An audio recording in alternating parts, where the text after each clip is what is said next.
Bicycle ঠিক করতে যে ছেলেটার হাত হঠাৎই কেটে যায়, কিন্তু সে দেখে সাথে সাথে তার হাতটা আবারও ঠিক হয়ে গেছে।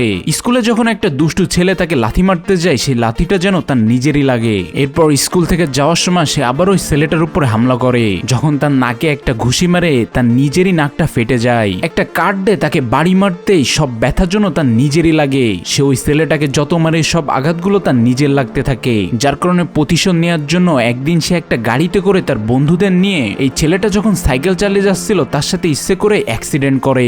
দেখা যায় এই অ্যাক্সিডেন্টে ওই ছেলেটার কিছুই হয় না, বরঞ্চ যে এখানে গাড়ি চালাচ্ছিল ড্রাইভার নিজেই অনেক বেশি ক্ষতিগ্রস্ত হয় আর মারা যায়। যার কারণে এই দুষ্টু ছেলেগুলো সিদ্ধান্ত নেয় তারা তাদের বাড়িতেই যাবে আর তাদের পুরো বাড়িটা আগুনে পুড়িয়ে দেবে। তারা সবাই মিলে ছেলেটার বাড়িতে যায়, কিন্তু সে সময় বাড়িতেই ছিল না। ঘরের ভিতরে তার মা ছিল। ছেলেগুলো বাইরে থেকে সব দরজাগুলো লক করে দেয় আর তারা একটা গ্যাস লিক করে দেয়। কিছুক্ষণ পরেই তারা পুরো বাড়িতে আগুন ধরিয়ে দেয়। বাড়িটা ব্লাস্ট হয়ে যাওয়ার পরে এই ছেলেটা তার বাড়িতে পৌঁছায়, দেখে তার বাড়িটা দাউ দাউ করে আগুনে জ্বলছে, তার ভিতরে তার মাও আছে। ছেলেটার মা মারা যাওয়ার কারণে সে সিদ্ধান্ত নেয় এই সব কয়টা বদমাইশ ছেলেকে সে শিক্ষা দিয়েই ছাড়বে। যার কারণে পরের দিন যখন তারা একটা নদীতে সাঁতার কাটতেছিল, সাঁতার কাটতে থাকা বদমাইশ ছেলেটার টি শার্টটা এই ছেলেটা নিয়ে একটা অংশ একটু খেয়ে ফেলে আর বাকি অংশ দিয়ে নিজের গলা সেটা দিয়ে চাপতে থাকে। দেখা যায় এই ছেলেটা যত জোরে গলাটা চাপতে থাকে সব ব্যথা নদীতে সাঁতার কাটা ছেলেটার লাগতে থাকে।